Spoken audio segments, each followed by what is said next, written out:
श्री कृष्ण चैतन्य प्रभु नित्यानंद श्री अद्वैत गदाधर शिवासदि गौर भक्त वृंदा। हरे कृष्णा कृष्णा कृष्णा हरे हरे, हरे राम राम राम हरे हरे। तो हम लोग श्रीमद् भागवतम चौथे स्कंद के 9वें अध्याय के श्लोक संख्या 31 से 43 31 to 43 हम लोग चर्चा करेंगे। तो बात चल रही है कि ध्रुव महाराज अपमानित होकर घर से चले गए थे, हृदय में बदले की भावना और इच्छाएं लेकर गए थे। क्षत्रिय खून उनकी रगों में दौड़ रहा था। अब भगवान ने जाके जंगल में पूछ रहे थे पेड़ों से, पौधों से, पशुओं से, क्या तुम भगवान हो, क्या तुम भगवान हो? तो जब भगवान ने उनकी इस उत्कंठा को देखा तो भगवान ने नारद जी को भेजा, आप जाओ, गुरु कृष्ण प्रसादे पाए भक्ति लता बीज। श्रील प्रभुपाद बोलते हैं कि भगवान कृष्ण की कृपा से एक प्रमाणिक गुरु की प्राप्ति होती है और प्रमाणिक गुरु की कृपा से भगवान कृष्ण को संतुष्ट करके उनके चरणों की रज प्राप्त करना संभव हो जाता है। तो नारद जी मिले, नारद जी ने उनको भक्ति की विधि एक्सप्लेन किया और जो ध्रुव महाराज हैं उन्होंने भक्ति करना आरंभ किया 5 वर्ष की आयु में, और 5-6 महीनों में ही उन्होंने भक्ति में सफलता प्राप्त की। भगवान के दर्शन उन्होंने प्राप्त किए और भगवान ने बोला ध्रुव महाराज को, ध्रुव महाराज अब भगवान से जो इच्छाएं लेके आए थे वो मांग नहीं रहे, उनको व्यक्त नहीं कर रहे। लिस्ट बहुत लंबी थी उनकी, लेकिन जब भगवान सामने आए तो मांगा नहीं उन्होंने। भगवान ने बोला मुझे तुम्हारी इच्छाओं के बारे में पता है बहुत मुश्किल तुम्हारी ये जो इच्छा है कि तुम्हारे परिवार में सबसे श्रेष्ठ राज्य तुम्हारा होना चाहिए, और उसमें ब्रह्मा जी भी हैं, उनके परदादा। तो ब्रह्मा जी से भी श्रेष्ठ राज्य प्रदान करना बहुत कठिन है, लेकिन भगवान ने कहा मैं तुम्हारी इच्छा पूरी करूंगा, और उनको ध्रुवलोक प्रदान किया। और ध्रुवलोक प्रदान करके उनको 36,000 वर्ष राज्य करने का, बिना बुढ़ापे का सामना किए उनको वो वरदान दिया। और फिर भगवान वहाँ से अंतर्ध्यान हो गए। फिर भगवान वहाँ से अंतर्ध्यान हो गए। अब ध्रुव महाराज, भगवान तो चले गए, लेकिन ध्रुव महाराज के हृदय में खुशी की भावना नहीं आ सकी। ध्रुव महाराज ने भगवान के दर्शन तो कर लिए थे, भगवान के दर्शन से संताप खत्म हो जाने चाहिए थे, लेकिन ध्रुव महाराज के हृदय में एक पीड़ा खत्म हुई, दूसरी पीड़ा शुरू हो गई। पहले अपनी सौतेली माँ के अपमान की पीड़ा, अपने पिता की उदासीनता की पीड़ा जो रखी थी, अब वो पीड़ा निकलकर दूसरी पीड़ा उनके हृदय में आ गई। और ध्रुव महाराज इन्हीं भावों को ध्रुव महाराज व्यक्त कर रहे हैं। और ध्रुव महाराज 31वें श्लोक में बोल रहे हैं, हाय ये क्या हो गया, देखो मेरी तरफ देखो, मैं कितना बड़ा मूर्ख हूँ। भगवान के चरण कमलों की तरफ गया तो सही मैं, ऐसा नहीं कि मैं भगवान के चरण कमलों की तरफ नहीं गया। अरे तो चले गए तो क्या हो गया? अरे ये चरण कमल कोई साधारण चरण कमल नहीं है भाई। क्यों, क्या खास बात है? ये जन्म मृत्यु के चक्र से, संसार चक्र से, भव बंधन से आपको मुक्त कर सकते हैं, छुटकारा दिला सकते हैं। अरे तो अच्छी बात है, तो आप इसमें परेशान क्यों? तो ध्रुव महाराज ने बोला दुख की बात यह है कि भगवान के जो चरण कमल भव बंधन काटने वाले हैं, मैं उनके पास क्षण भंगुर नश्वर सुखों की इच्छा के साथ मैं उनके पास चला गया। ये मुझसे बहुत बड़ी गलती हुई ये मुझसे बहुत बड़ी गलती हुई। तो अरे तुम गए थे तो गए तो तुम ही थे, कोई और तो ना चला गया था तुम्हारे जगह पे। तुम बदल देते, तुम तो अकल तो है ना तुम्हारे अंदर, बुद्धि है कि नहीं है। तो ध्रुव महाराज सोच रहे हैं, बहुत विलाप कर रहे हैं अब ध्रुव महाराज। और ध्रुव महाराज कह रहे हैं कि बुद्धि जो मेरी है, देवी देवताओं ने मेरी बुद्धि भ्रष्ट कर दी। जो देवी देवता हैं वो लोग मेरे से ईर्ष्या कर रहे हैं, उनके हृदय में मेरे प्रति ईर्ष्या का भाव है। क्यों ईर्ष्या का भाव है? क्योंकि क्षीणे पुण्य मृत्यु लोकम विशन्ति, वो है तो सही वहां पर, लेकिन रह नहीं पाएंगे। हैं तो सही, इसमें कोई शक नहीं है कि भाई वो इंद्रलोक में है, वो स्वर्गलोक में है, चंद्रलोक है, सूर्यलोक है, हाँ भाई है, लेकिन रह नहीं पाएंगे। क्षीणे पुण्य मृत्यु लोकम विशन्ति, पुण्य क्षीण हो जाएंगे, नीचे गिर जाएंगे। लेकिन मैं जिस रास्ते पे जा रहा था, वहाँ पे ये जो क्षीण पुण्य वाला ये जो सिद्धांत है, ये कट जाता मेरे से। यत् गतवाना निवर्तन्ते, गए, बात खत्म हो गई भाई, अब वहां से वापस नहीं आ सकते। बिल्कुल अलग मार्ग था मेरा, बहुत ही श्रेष्ठ मार्ग था मेरा। चला जाता तो चला जाता, लेकिन ये देवी देवताओं ने मेरे से ईर्ष्या के चलते उन्होंने मेरी बुद्धि जो है भ्रष्ट कर दी। और मैं अपने गुरु नारद की जो शिक्षाएं हैं उसको मैं ठीक से समझ नहीं पाया। नारद जी ने बोला था मेरे को, नारद जी ने बोला था कि भाई कोई ज़रूरत नहीं है ये मान अपमान इसको झेलने की, छोड़ो, कोई ज़रूरत नहीं है, ये बेकार की बातें हैं। लेकिन देवी देवताओं ने मेरी बुद्धि भ्रष्ट कर दी, मैं उनकी बातों को गंभीरता से नहीं ले पाया। मैंने सुनी जरूर, लेकिन मैंने सुन के उसको अनसुना कर दिया। मैंने सुनी जरूर थी, मैंने, ऐसा नहीं कि मैंने सुना नहीं था, अनसुना कर दिया मैंने। और ये जो देवी देवता हैं, विशेष रूप से इंद्र जो है, हम देखते हैं कि घबरा जाते हैं। कोई भी उनके सिंहासन को, जब उनको कोई डाउट होता है, हो सकता है कोई ना भी ले रहा हो, ऐसे पृथ्वी महाराज है, लेना ही नहीं चाह रहे थे उनका राज्य, कोई ना भी लेना चाह रहा हो, फिर भी उनको डर लगना शुरू हो जाता है। पृथ्वी महाराज के यज्ञ में तो सन्यासी, ढोंगी सन्यासी की परंपरा ही शुरू कर दी राजा इंद्र ने। वहाँ पे अनेक प्रकार के ढोंगी सन्यासियों का वेश बना के गए। वहाँ से श्रील प्रभुपाद बताते हैं कि ढोंगी सन्यासियों की परंपरा शुरू होगी, पहले नहीं थे, वहाँ से शुरू हो गई। जो हम पूरे संसार में ये जो जितने भी ढोंगी सन्यासी हैं, ये सब इंद्र की नकल कर रहे हैं बेसिकली। है नहीं सन्यासी, लेकिन बन के घूम रहे हैं। बुद्धि भ्रष्ट हो जाती है, दूसरे को नुकसान पहुंचाने के लिए वो चक्कर में लग जाते हैं। कर्म बंधन की फांस में फंसे हुए हैं ना।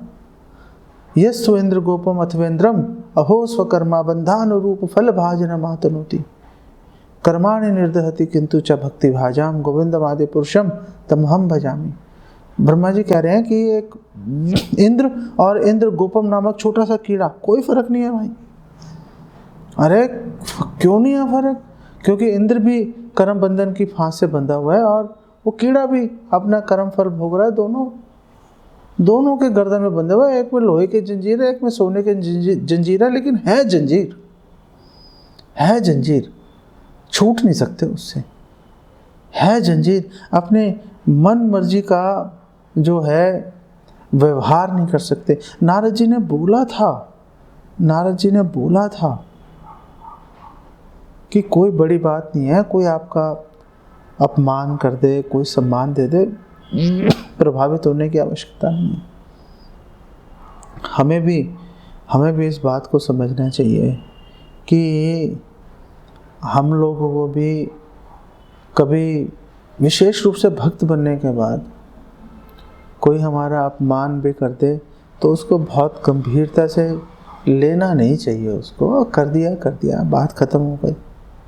और वैसे भी आपने अगर उसको स्वीकार नहीं किया तो क्या फर्क पड़ता है, वो कर दो भाई अपमान। तुम एक साधु थे, वो साधु ने,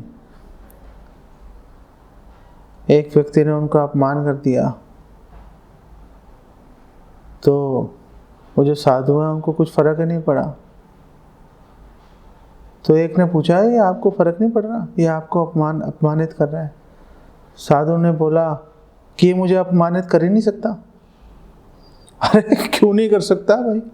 कह रहे क्योंकि ये मुझे देख नहीं सकता। अरे आप सामने खड़े हो, मैंने कहा मैं ये थोड़े ना हूं, मैं शरीर थोड़े ना हूं, मैं आत्मा हूं, आत्मा को ये देख ही नहीं सकता। ये तो शरीर का अपमान कर रहा है, कर ले, मैं भी कई बार इसको अपमानित करता हूं। भक्ति सिद्धांत सरस्वती ठाकुर ने बोला कि झाड़ू से मारो, झाड़ू से मारो अपने मन को। अपमानित करने की बात ही है ना वो भी। आत्मा के स्तर पे कोई मान अपमान का जो है कोई कंसिडरेशन, कोई विचार बेसिकली नहीं आता। तो ध्रुव महाराज ने बोला कि मैं माया देवी से प्रभावित हो गया और माया देवी के भ्रमित होकर माया देवी से उन्हीं की गोद में जाकर सो गया, मैं पिशाचिनी की गोद में जाकर लेट गया मैं। चैतन्य महाप्रभु भी कह रहे हैं, चैतन्य महाप्रभु कह रहे हैं, जीव जागो जीव जागो, गोरा चांद बोले कतो निद्रा छाड़ो, कतो निद्रा जाओ माया पिशाचीर को ले। अरे कब तक पिशाचिनी की गोद में सोते रहोगे? जागो जागो जागो, बाहर निकलो भाई। चैतन्य महाप्रभु बोल रहे हैं, बाहर निकलो भाई, जागो। तो ये जो माया है, ये जो माया है, ये जो पिशाचिनी है, ये कौन है? ये जो माया पिशाचिनी कौन है? तो चैतन्य चरितामृत में कृष्णदास कविराज गोस्वामी बताते हैं कि भुक्ति मुक्ति स्पृहा यावत पिशाची हृदय वर्तते। ये जो पिशाचिनी कौन है? भोग की और मोक्ष की इच्छा। ये जो इच्छा है कि हम भोग करना चाहते हैं, ये जो इच्छा है कि हम मोक्ष प्राप्त करना चाहते हैं, ये जो सारी इच्छाएं हैं अपने हृदय से, ये जब तक हमारे हृदय में इच्छाएं रहेंगी तो समझ लो पिशाचिनी की गोद में लेटे हुए हम। अब तो वो जब तक खून चूसेगी भाई, उसको खून चुसवाना पड़ेगा, कुछ नहीं कर सकते। उस पिशाचिनी की गोद से हमें बाहर निकलेंगे तो जाकर हमारी जान छूटेगी, तो जाकर जान छूटेगी। लेकिन खून तो चलो चूस ही रही है पिशाचिनी, लेकिन हमारी जो दृष्टि है उसको भी भ्रमित कर देती है। हमारी दृष्टि को कैसे भ्रमित कर देती है? ध्रुव महाराज कह रहे हैं 33वें श्लोक में कि द्वैत का भ्रम हमारी दृष्टि में डाल देती है। द्वैत का भ्रम क्या है? ये मेरा, ये पराया, ये मेरा दोस्त है, ये मेरा दुश्मन है। ये जो कॉन्सेप्ट अपने पराये का, ये जो कॉन्सेप्ट एक बार हमारे दिमाग में घुस गया देहात्म बुद्धि के चलते, फिर उससे बाहर निकलना बड़ा मुश्किल हो जाता है। ये जो द्वैत है, ये द्वैत एक्चुअली में एग्जिस्ट नहीं करता। ये द्वैत एग्जिस्ट नहीं करता, ना भौतिक स्तर पे ना आध्यात्मिक स्तर पे। एक बार क्या हुआ, सनातन गोस्वामी गए श्री चैतन्य महाप्रभु के दर्शन करने के लिए पूरी, तो जा रहे थे, रास्ते में से गंदा वंदा पानी पिया उन्होंने, तो उनके शरीर में पस पड़ गई, पूरे शरीर से मवाद बह रही थी उनके। चैतन्य महाप्रभु ने उनके निवास का प्रबंध किया था सिद्ध बकुल में, श्रीला हरिदास ठाकुर के साथ में, वहीं पे रह रहे थे। जगन्नाथ मंदिर में प्रवेश नहीं करते थे सनातन गोस्वामी, ना हरिदास ठाकुर प्रवेश करते थे। और चैतन्य महाप्रभु रोज हरिदास ठाकुर और सनातन गोस्वामी को दर्शन देने के लिए आते थे। कृष्णदास कविराज गोस्वामी कह रहे हैं कि ये दोनों जा नहीं रहे थे, ये जा नहीं रहे थे जगन्नाथ जी के दर्शन करने के लिए, जगन्नाथ जी खुद ही आ रहे थे अपना दर्शन देने के लिए। क्यों आ रहे थे? सर्विस के चलते आ जाते हैं।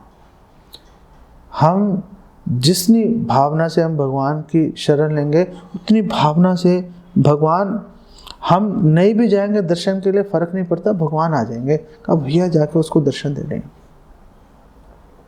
और चैतन्य महाप्रभु आते थे, और चैतन्य महाप्रभु रोज सनातन गोस्वामी का आलिंगन करते थे, और उनके शरीर की सारी पस सनातन गोस्वामी की, श्री चैतन्य महाप्रभु के दिव्य विग्रह शरीर पर उनके लग जाती थी। सनातन गोस्वामी को वो बात अच्छी नहीं लगी। सनातन गोस्वामी ने बोला, प्लीज आप मेरा आलिंगन मत कीजिए। चैतन्य महाप्रभु ने बोला, तुम सोच रहे हो कि तुम्हारा शरीर जो है वो गंदा है, अयोग्य है। मैं तो तुम्हारे शरीर को निर्मल, मुझे तो बहुत ही पवित्र चमकता हुआ तुम्हारा शरीर लगता है। तुम प्राकृत नहीं हो, तुम भौतिक नहीं हो, आध्यात्मिक है तुम्हारा शरीर। सनातन गोस्वामी ने बोला, भाई आप रहने दो, मैं भौतिक शरीर है, आप मुझे बहकाओ मत आप मेरे को। तो चैतन्य महाप्रभु ने बोला, चलो मान लेता हूं तुम्हारा शरीर भौतिक है। अगर तुम्हारा शरीर भौतिक है, फिर भी इसमें भेदभाव क्या कर लूं? और फिर चैतन्य महाप्रभु ने ये श्लोक बोला, जो कि सभी गौड़िया वैष्णवों के लिए समझ लो बहुत ही महत्वपूर्ण है। ये चैतन्य चरितामृत अंत्य लीला में ये श्लोक है, 4 अध्याय के 176वां प्रयार है ये। और वहाँ पे चैतन्य महाप्रभु ने बोला, द्वैते भद्र ज्ञान सब मनोधर्मा, ऐ भाल ऐ मंद ऐ सब भ्रमा। जो ये द्वैत के चलते, ये मेरा, ये अच्छा ये बुरा है। चैतन्य महाप्रभु ने कहा, ये सब मनोधर्म है भाई, इसमें कोई तर्क, कोई न्याय, इसके अंदर न्याय संगत बात नहीं है। ये अच्छा ये बुरा, ये सब भ्रम है। एक्चुअली में ऐसी कोई वस्तु कि ये अच्छी है बुरी है एग्जिस्ट नहीं करती। हर वस्तु भगवान की सेवा में नियोजित करने के लायक है, नियोजित की जा सकती है भगवान की सेवा में। ये बात हमें समझना, ये जो समभाव डेवलप करना, विकसित करना बहुत महत्वपूर्ण है। और ये समभाव कैसे विकसित होगा? ये समभाव विकसित होगा, इसकी चर्चा जो है भगवद गीता में भगवान कृष्ण कर रहे हैं, 5वें भगवद गीता के 5वें अध्याय के 18वें श्लोक में, जहाँ कह रहे हैं, विद्या विनय संपन्ने ब्राह्मणे गवि हस्तिनी शुनि च श्वपाके च पंडिता समदर्शिना। कि जो विद्या संपन्न है वो व्यक्ति एक कुत्ते में, एक हाथी में, एक चंडाल में, एक ब्राह्मण में कोई भेदभाव नहीं करता, समभाव देखता है कि मैं भी भगवान की सेवा योग्य जीव हूँ, ये भी भगवान की सेवा योग्य जीव हूँ, इनमें भी वही आत्मा है जो मेरे में है, ये भी भगवान का अंश है, मैं भी भगवान का अंश हूँ। इस भावना से बात चलती है। तो भक्ति सिद्धांत सरस्वती ठाकुर एक्सप्लेन कर रहे हैं कि जो विद्या, इसमें जो विद्या है, ये विद्या का मतलब भगवान की कृपा है। भगवान की कृपा से जो है ये बात समझ में आ जाती है, भगवान की कृपा से ये बात समझ में आ जाती है। ध्रुव महाराज बहुत ही विलाप कर रहे हैं, बहुत ही दुख शोक प्रकट कर रहे हैं कि आखिर मैंने अपने हृदय में ये द्वैत भाव क्यों रखा। मैंने भगवान के चरणों की शरण प्राप्त करने का मैंने प्रयास किया, बहुत ही मुश्किल है भगवान को संतुष्ट करना, मैंने कर दिया संतुष्ट, बहुत ही मुश्किल है, मैंने संतुष्ट कर दिया। अरे संतुष्ट किया तो फिर तो अच्छी बात है ना। अरे अच्छी बात नहीं है, संतुष्ट करके मैंने उनसे बहुत ही घटिया वस्तुएं जो है मैंने उनसे मांग ली। मेरा हाल तो वो है कि एक जैसे मरे हुए आदमी को आप दवाई के इंजेक्शन लगाओ, उसको कुछ फर्क नहीं पड़ेगा, वो तो मर चुका। ऐसे ही मेरा हाल है, मैं इतना दुर्भाग्यशाली हूँ, इतना दुर्भाग्यशाली हूँ कि मैंने भव बंधन को काटने वाले भगवान का दर्शन किया और मैंने वही वस्तुएं मांग ली जो भव बंधन में डालने वाली है,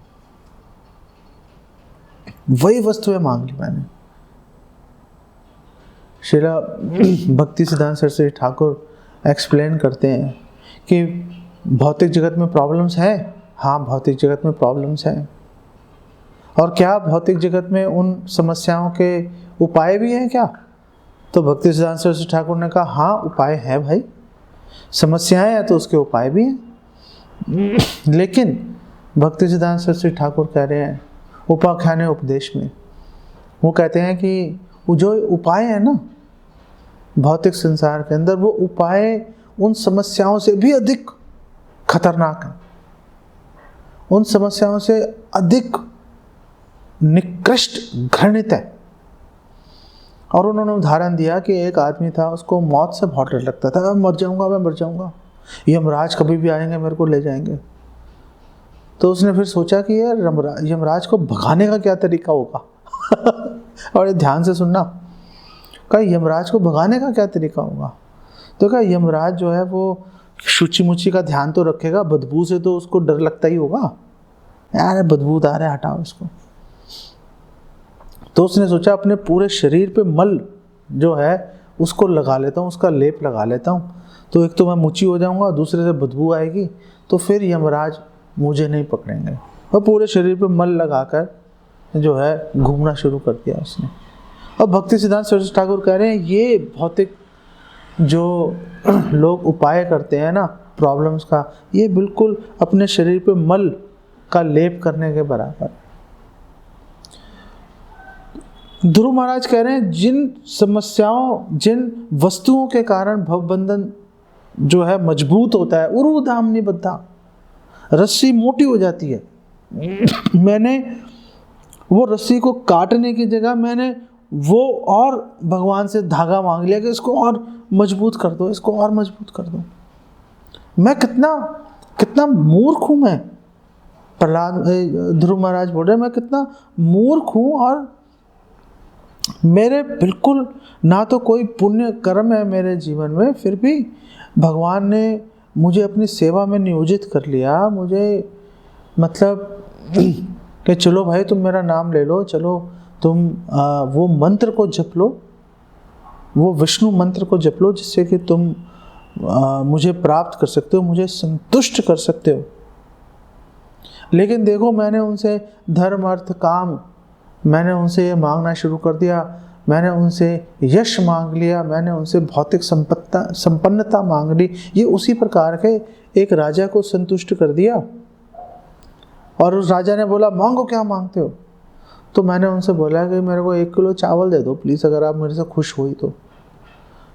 श्रील प्रभुपाद बोलते हैं कि ये जो राजा से 1 किलो चावल मांगना राजा का अपमान करना है। अरे राजा से मांगना है, कोई 9 लाख का हार मांगो भाई, राजा से मांगना है कोई राज्य मांगो। ये राजा को बोलना कि 1 किलो चावल दे दो मेरे को, ये तो राजा कहेगा भागो इसको यहाँ से, इसकी हिम्मत कैसे हुई मेरा अपमान करने की? मेरी हैसियत के अनुसार मांगना चाहिए था ना। जैसे वामन देव जी गए थे बलि महाराज के पास, तो बलि ने बोला बोलो क्या मांगते हो? मुझे 3 पग जमीन दे दो। अरे क्या मांग रहे हो भाई, क्या मांग रहे हो? कुछ ढंग की चीज़ मांगो, कुछ मेरे को भी तो देखो कि मैं क्या देने में सक्षम हूँ। मेरे जो स्टेटस है, जो मेरा रुतबा है, जो समाज में मेरा पदवी है मेरी, उसके अनुसार मेरे से मांगो ना। ये उल्टे सीधे इस तरह से मांगने से थोड़े ना बात बनेगी। यहाँ तक तो विलाप चला, यहाँ तक तो विलाप चला ध्रुव महाराज का। क्यों इस विलाप के बारे में भागवतम में बताया गया?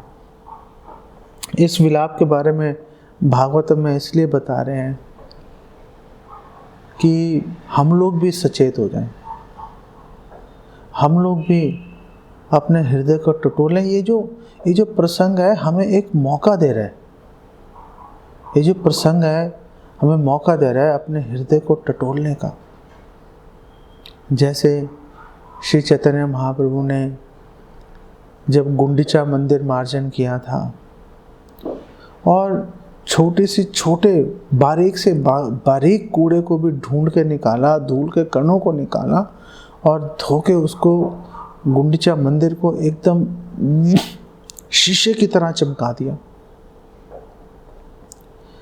ये जो प्रसंग है ध्रुव महाराज का हमारे लिए भी एक अवसर है कि हम भी अपने हृदय में झांक के देखें कि हम लोग भी भगवान के नामों का जप कर तो रहे हैं, लेकिन क्या हम भी अपने हृदय में अवैध इच्छाएं, भोग की इच्छाएं, मोक्ष की इच्छाएं, सुख की इच्छाएं, क्या हम भी तो अपने हृदय में पाल कर चल तो नहीं रहे?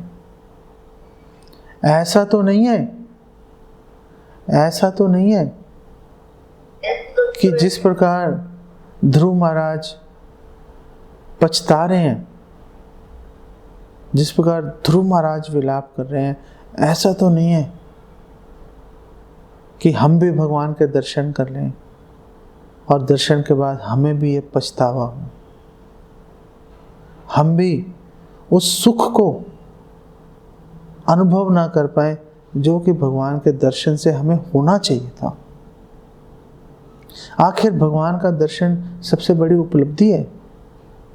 सबसे बड़ी उपलब्धि को प्राप्त करके वो सुख का अनुभव हमें होना ही चाहिए था, लेकिन क्यों नहीं हुआ, ये पछतावा हमारे दिल में रह ना जाए। ये मौका ध्रुव महाराज का ये प्रसंग दे रहा है। तो क्या करें, क्या करना चाहिए हमें? तो मैत्रेय मुनि जो हैं इसके अगले श्लोक में 36वें श्लोक में बोल रहे हैं कि जैसे विदुर जी व्यवहार कर रहे हैं वैसे व्यवहार करो, केवल और केवल भगवान की सेवा के बारे में सोचो, केवल और केवल ये सोचो कि किस प्रकार भगवान की सेवा मैं करके भगवान को संतुष्ट कर लूं। क्यों ऐसा कर लें? ये बहुत गंभीर प्रश्न है। क्यों हम अपना पूरा जीवन, अपनी पूरी ऊर्जा भगवान की सेवा में लगा दें? हम ऐसा इसलिए करना चाहते हैं कि भगवान की जो सेवा है यही सबसे बड़ी उपलब्धि है। भगवान जब कुछ नहीं दे पाते, जब भगवान विवश हो जाते हैं पूरी तरह से, तो भगवान अपनी सेवा ही दे देते हैं। भगवान जब गोपियों ने भगवान को संतुष्ट किया था, भागवतम के 10वें स्कंद में वर्णन आ रहा है 32वें अध्याय में, न पा रहे हम। और भगवान कृष्ण ने गोपियों को बोला था कि मैं तुम्हारी सेवा का प्रतिकार नहीं कर सकता, मैं इस उपकार को मैं चुका नहीं सकता, इस ऋण को। क्या करूं समझ में नहीं आ रहा। अब तो बस एक ही तरीका रह गया है, एक ही इलाज है कि जो आपकी सेवा है यही आपका पुरस्कार है। इस वाक्य से, इस प्रसंग से हमें ये पता चल रहा है कि भगवान की सेवा सर्वोपरि है, उससे अधिक श्रेष्ठ कुछ नहीं।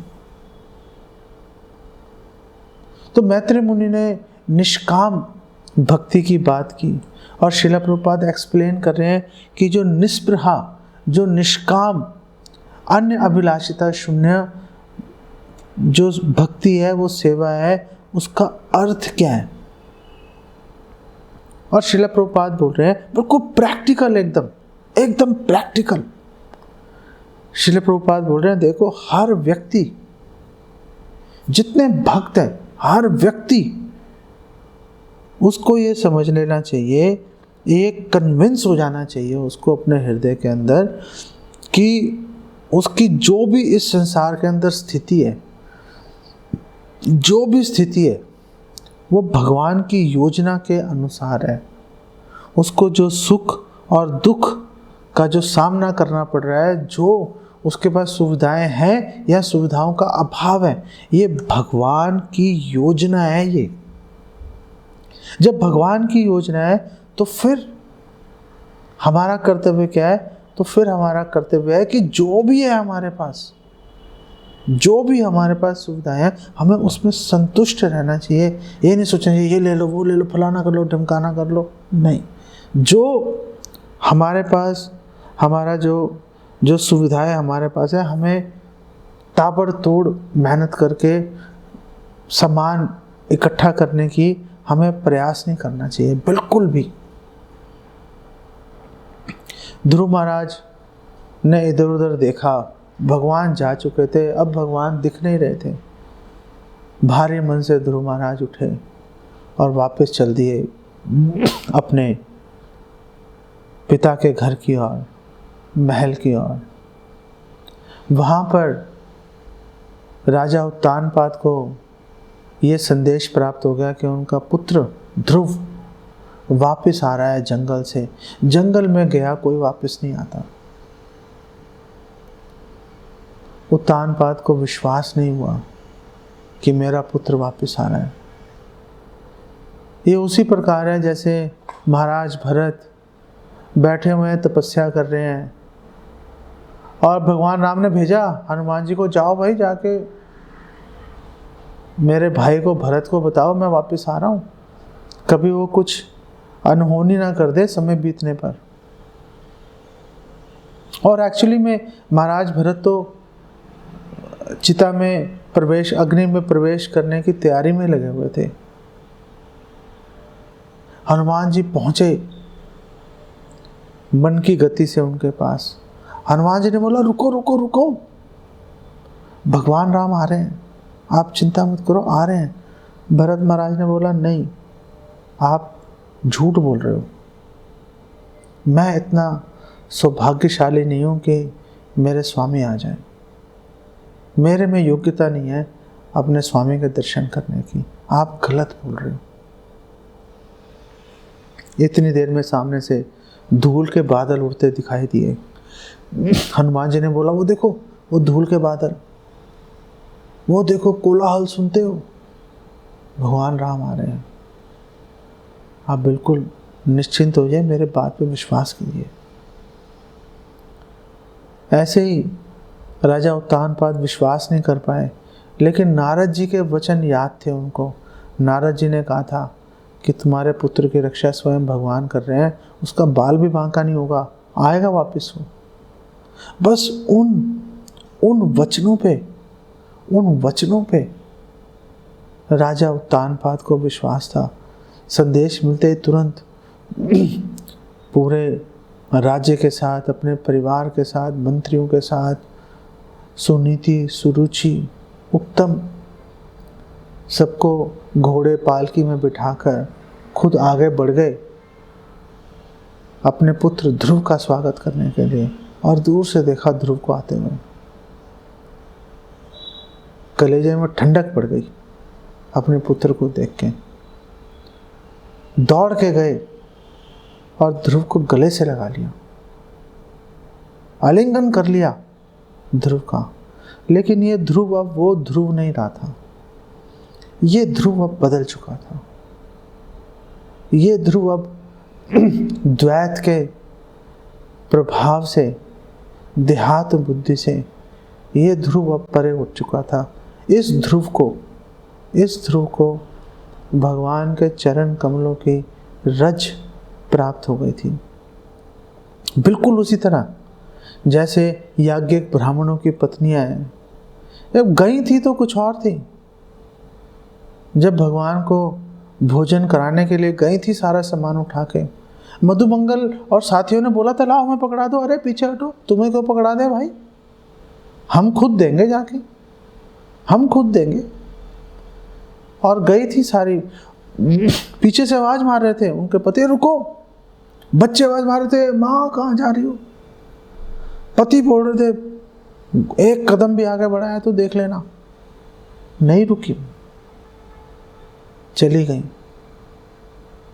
और भगवान के दर्शन किए, भगवान कृष्ण के भगवान को संतुष्ट किया भोजन अर्पित करके। और भगवान कृष्ण ने बोला कि अब तुम वापस जाओ।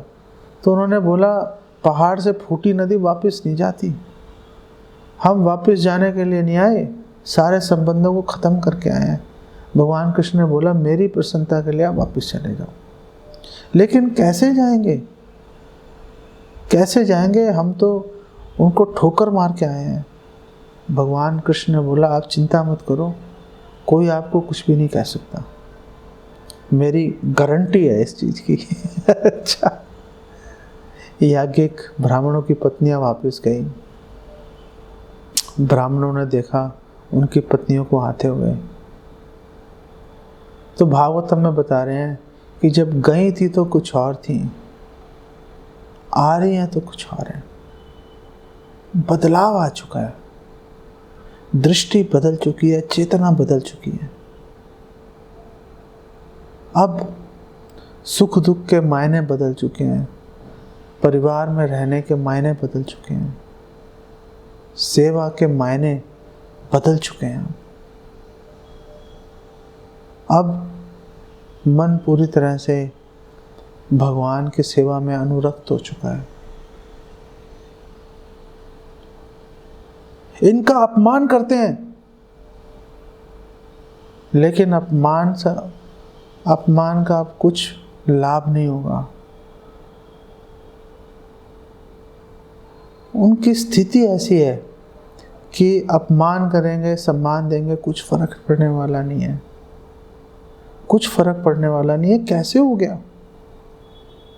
भगवान के संग से, भगवान का जो स्पर्श सेवा के माध्यम से प्राप्त होता है, उससे चेतना पलट जाती है, शरीर आध्यात्मिक हो जाता है। श्रीला विश्वनाथ चक्रवर्ती ठाकुर बोलते हैं कि आप कोई काढ़ा पी लो ताकत का, उससे आपके शरीर में बदलाव आ जाता है, ताकत महसूस करता है व्यक्ति। तो क्या भगवान की भक्ति क्या एक काढ़े से भी गई गुजरी है कि एक काढ़ा पीने से शरीर में बदलाव आ गया? भक्ति से बदलाव नहीं आएगा, भक्ति से बदलाव आएगा। काढ़ा पीने से शरीर में ताकत आ रही है, लेकिन भक्ति से शरीर वही है, लेकिन अब वो भौतिक से आध्यात्मिक हो गया वो शरीर। अब वो बात नहीं रही। दिखने में वही है, लेकिन अब इनसे ऐसा व्यवहार नहीं किया जा सकता। अब बड़ी सोच समझ के इनसे व्यवहार करना पड़ेगा। ये भक्ति में आगे बढ़ने का लक्षण है कि ये भक्त उन्नत हो गया, भगवान की सेवा में अनुरक्त हो गया। जो लाभ ध्रुव महाराज को प्राप्त हुआ, जो याज्ञिक ब्राह्मण की पत्नियों को प्राप्त हुआ, क्या वो लाभ आपको और हमें प्राप्त नहीं हो सकता? हो सकता है।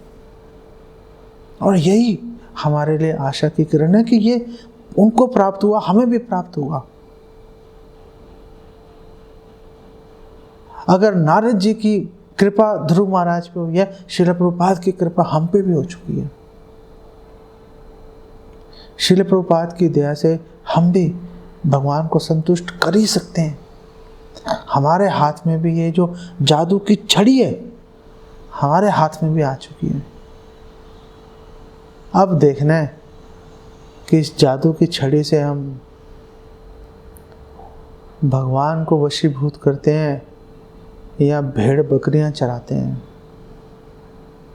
अब तो ये देखना बाकी रह गया, बाकी सब ठीक है।